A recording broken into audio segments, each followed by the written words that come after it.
बिस्मिल्लाहिर्रहमानिर्रहीम। अस्सलाम वालेकुम। नावल ख्वाब गज़ीदा। ये नावल मेरी तहरीरें नामी फ़ेसबुक पेज से लिया गया है। किस्त नंबर 11। ठहरो, मैं तुम्हें शुरू से बताता हूँ।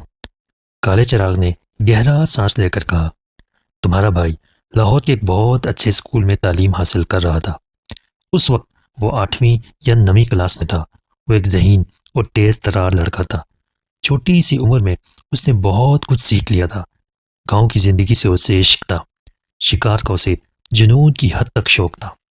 उसका निशाना बहुत अच्छा था। उसके पास इटली की बनी हुई एक 2 नाली बंदूक थी। उस बंदूक का लाइसेंस तो तुम्हारे वालिद के नाम था, लेकिन वो बंदूक ज़्यादातर इस्तेमाल मोहसिन राव करता था। ये बंदूक सावनपुर की हवेली में ही रहती थी। राव अहमद अली का छोटा बेटा इकबाल राव अगरचे उससे उम्र में बड़ा था, लेकिन उसकी दोस्ती उनसे ज़्यादा थी। वो दोनों सावनपुर में हर जगह साथ साथ रहते थे। एक मरतबा मोहसिन राव सावनपुर आया तो राव अहमद अली ने उसके लिए जाल बुन रखा था। मोहसिन राव उसके लिए खतरा बनता जा रहा था। बेचारे बाप ने तो अपने भाई से कभी हिसाब न मांगा था, लेकिन बेटा हिसाब मांगने लगा था। राव अहमद अली ने सोच लिया था कि मोहसिन राव का इस मरतबा मुस्तकिल हिसाब साफ कर देगा। वह जब सावनपुर आता तो उसके साथ 2 मुहाफिज आते थे। उन मुहाफिजों की मौजूदगी में कोई खेल खेलना आसान न था। लिहाजा उसने मोहसिन राव के लिए जंगल में फंदा तैयार करवाया। शिकार का तो उसे शौक था ही। इकबाल राव ने जब उसे ये इतला दी कि इस मरतबा जंगल में कुछ हिरन देखे गए हैं, तो ये सुनकर मोहसिन राव दीवाना हो गया।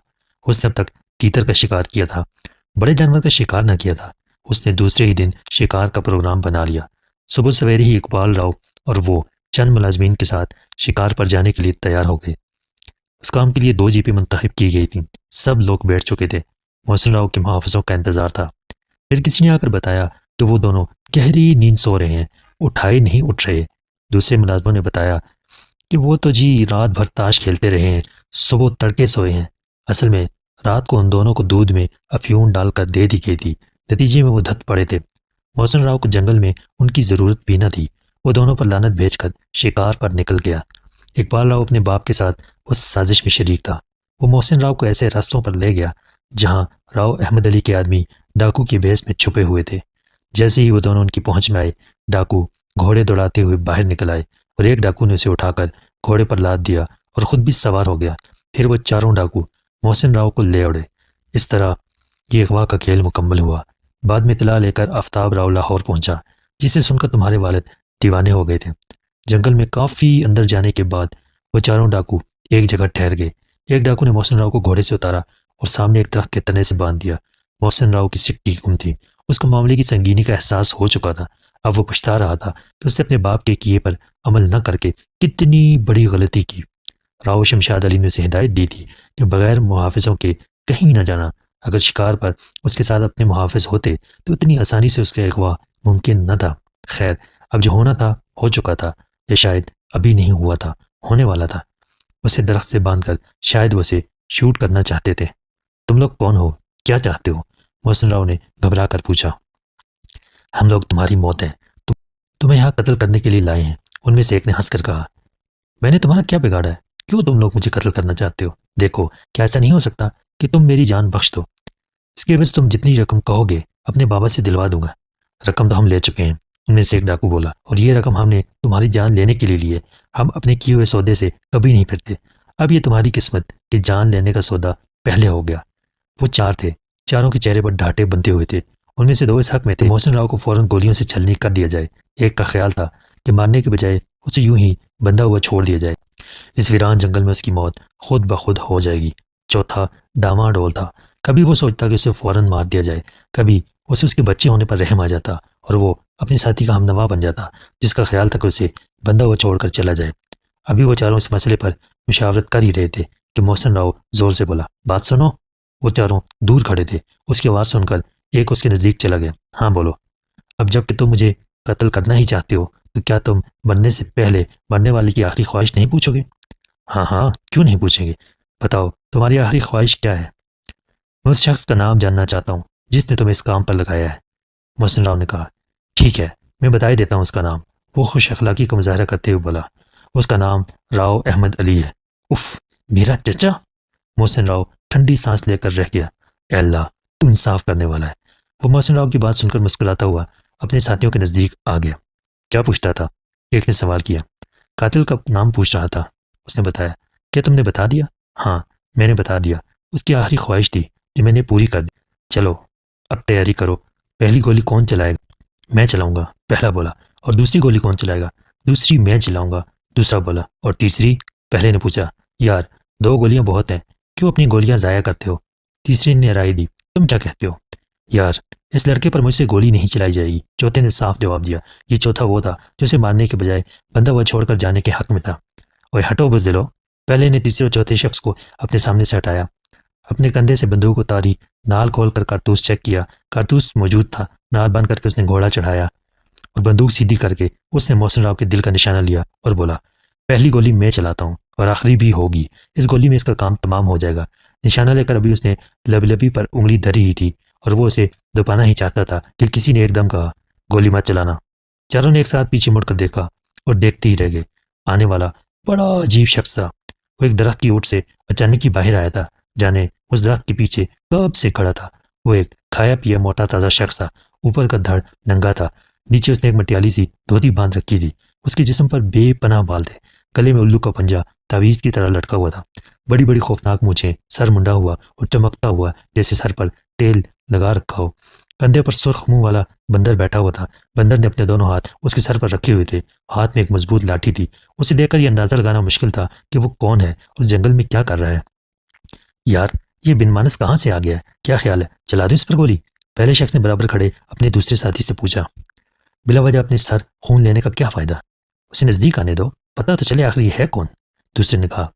इतने में वो उन चारों के नजदीक आ गया। उसके अंदाज में जर्रा बराबर डर और खौफ नहीं था। वो इत्मीनान से चलता हुआ उस शख्स के सामने पहुंच गया जो मोहसिन राव पर गोली चलाने वाला था। क्यों मार रहे हो इस छोरे को? उसकी आवाज़ उसकी शख्सियत की तरफ भारी थी। तुम कौन हो और इस जंगल में क्या कर रहे हो? हम मदारी हैं इस जंगल के और जंगल संग फिरन आए हैं। सब बारे को राज मदारी कहवे हैं। अपने बारे में मालूमात फराहम की। अच्छा, मदारी हो? चलो फिर इधर जो तमाशा हो रहा है वो देख लो। तुम भी क्या याद करोगे? लो, ये भी कोई खेल हो? अरे, बंदूक चला के मानस की जान ले ली। कहो तो हम दिखाएं। तुम क्या तमाशा दिखाओगे? तो तुम इस लड़के को बगैर हाथ लगाए ख़त्म कर सकते हो? एक शख्स ने मजाक में कहा। हाँ, कर सके हैं। हाथ लगाए बिना ये छोरा टोटे टोटे हो सकता है। राजमदारी ने उस मजाक को संजीदगी से लिया। टोटे टोटे और वो भी हाथ लगाए बिना, ये कैसे मुमकिन है? वो चारों परेशान हुए। तो फिर दिखा दूं मैं तमाशा, शुरू करूं मतलब खेल? राजमदारी ने अपने बंदर के सर पर हाथ फेरते हुए कहा। यार, इसके चक्कर में कहाँ आ रहे हो? अपना काम करो और निकल लो। उन चारों में से एक ने कहा। ऐसी जल्दी क्या है? इसने दावा किया है कि हाथ लगाए बगैर उसके टोटे कर देगा। जरा हम भी देख लें इस तमाशे को। हाँ मदारी, अगर तुम नाकाम हो गए तो फिर क्या होगा? फिर कुछ ना होगा। तुम्हारी दमबरग होगी और हमारा सीना। राजमदारी ने बड़ी बेनियाजी से कहा। चलो फिर बात हो गई, दिखाओ अपना जलवा। अभी लो। राजमदारी खुश होकर बोला। फिर उसने बंदर का हाथ पकड़कर उसे जमीन पर उतारा। बंदर खामोशी से एक जगह बैठ गया। राजमदारी ने अपनी लाठी से एक बड़ा दायरा खींचा और उन चारों से मुहातब होकर बोला, इस चक्कर के अंदर पैर मत रखना। चलो ठीक है, चारों ने इकरार कर लिया। गुरु राजमदारी बड़े दायरे की एक तरफ बैठ गया। आलती पालती मारकर उसने साधुओं की तरह आसन जमाया।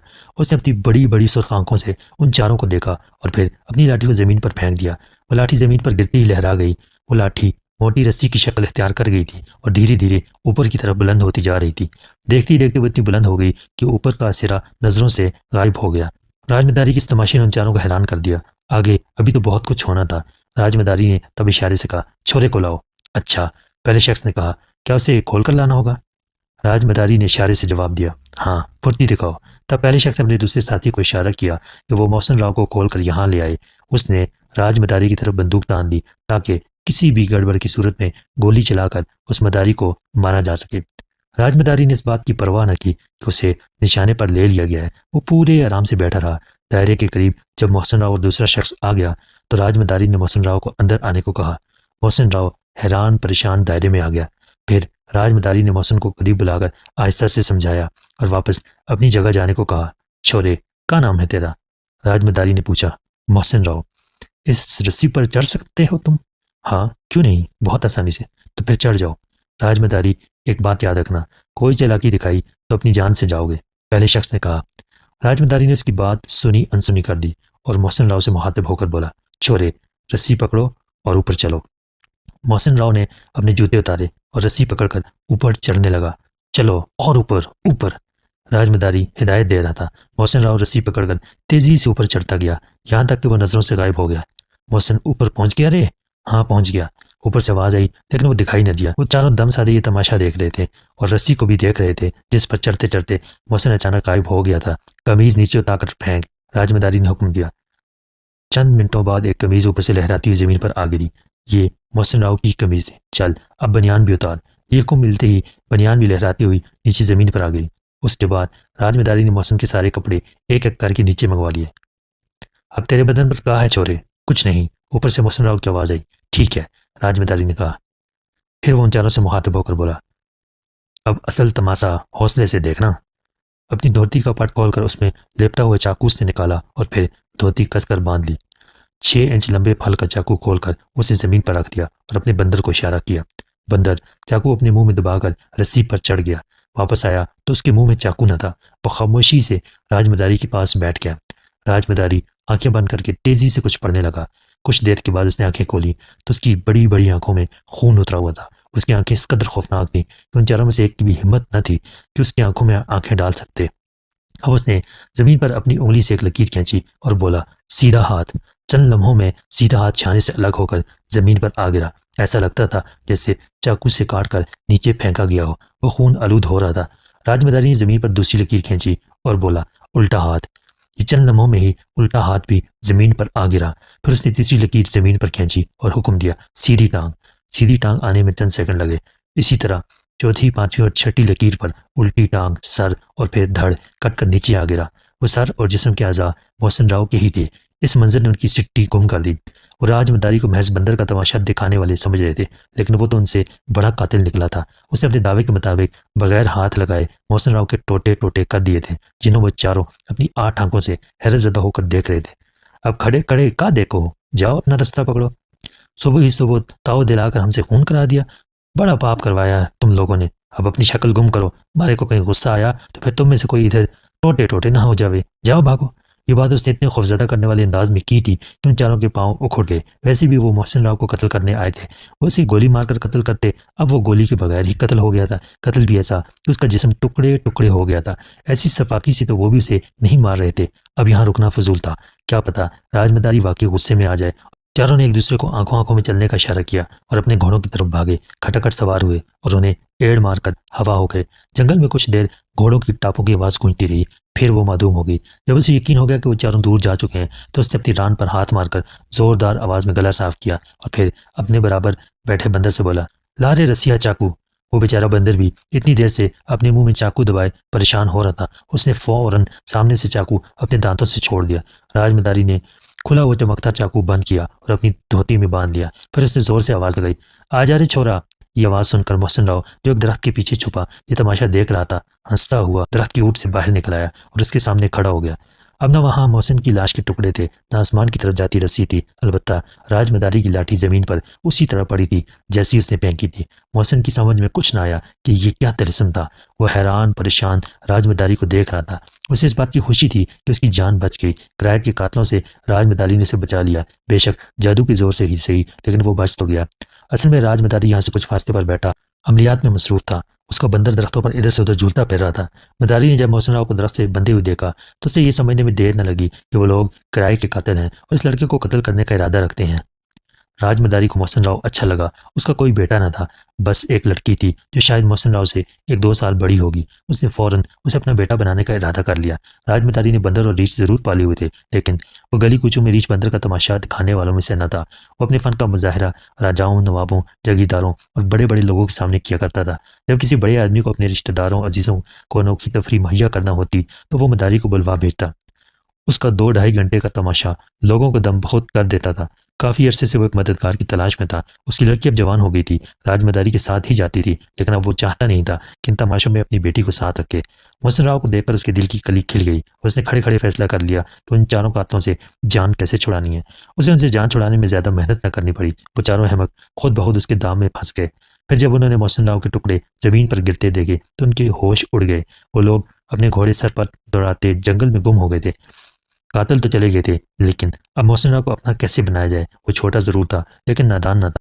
अब तो उसे ये भी मालूम हो गया था कि शिकार की आड़ में उसके कत्ल की साजिश की गई थी और यह साजिश उसके अपने चचा राव अहमद अली ने की थी। उसके दिल में इंतकाम की आग भड़क उठी थी। उसने तय कर लिया था कि वो बदला लेकर रहेगा।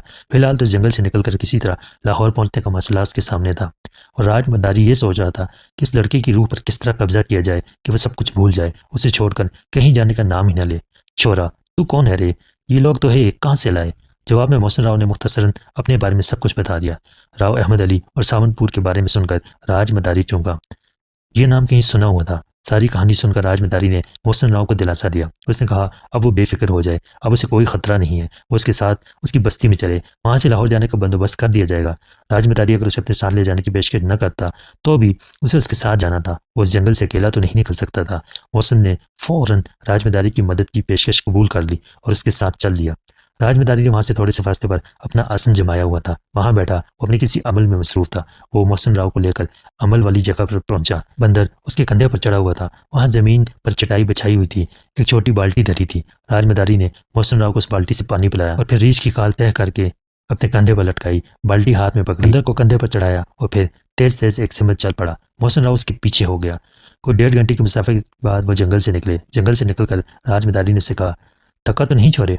नहीं, बिल्कुल नहीं। मैं तो इससे ज़्यादा जंगल में घूम लेता हूँ। शिकार के लिए तो बहुत दूर जाना पड़ता है। बहुत बढ़िया, राजमदारी खुश होकर बोला। वैसे हमारी बस्ती अब ज़्यादा दूर नहीं, वो सामने।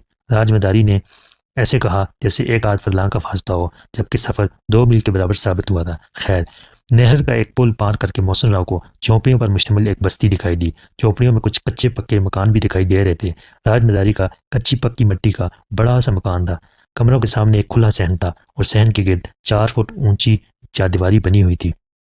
ये एक छोटी सी बस्ती थी। ज्यादातर यहाँ खेल तमाशे दिखाने वाले मदारी आबाद थे। हर घर के सामने रीछ, बंदर, बकरे और कुत्ते बंधे हुए थे।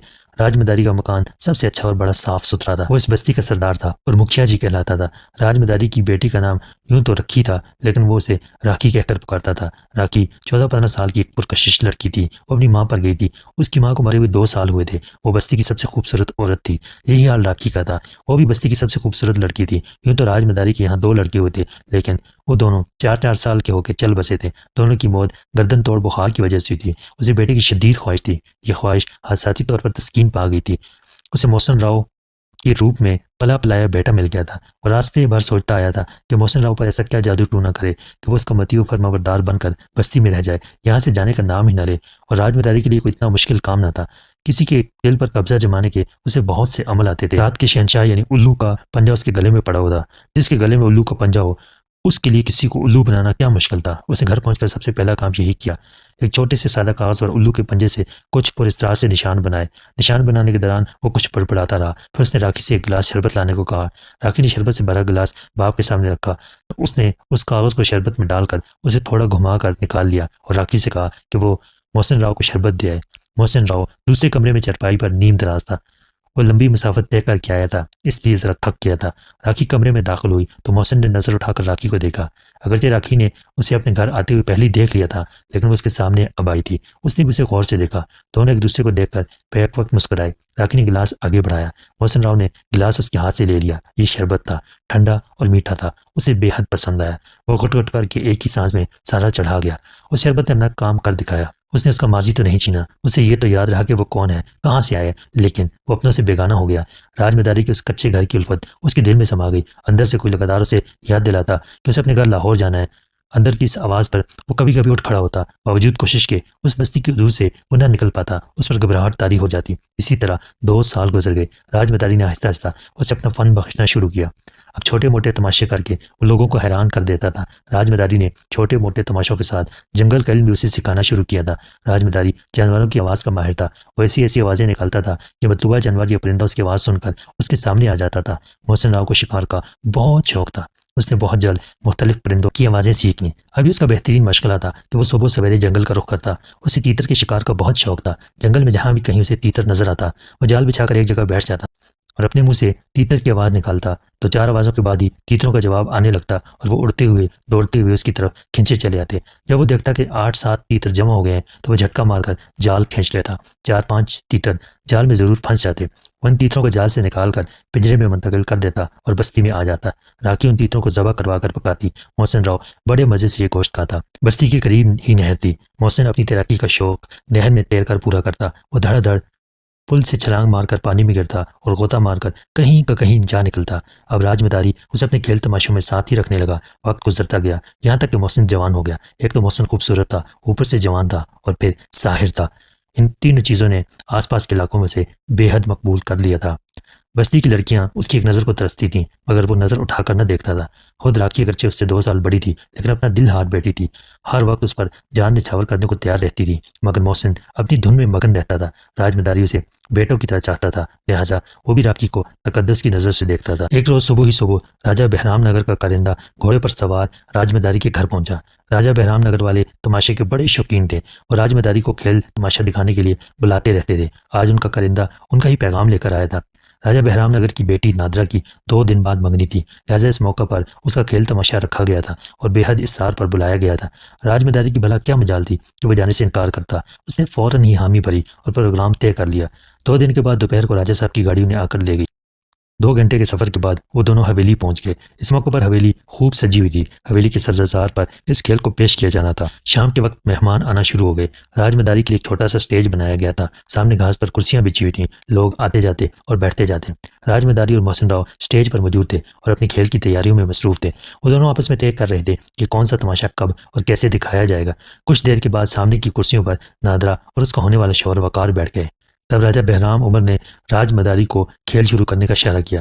राजमदारी ने अपने गले में पड़े रात के शहंशाह का पंजा चूमा और एक नारे मस्ताना लगाकर राजा बहराम नगर को झुककर सलाम किया। सलाम के बाद उसने बांसुरी अपने होंठों से लगाई और दाएं हाथ डुगडुगी लेकर दोनों ने एक साथ बजाना शुरू कर दिया।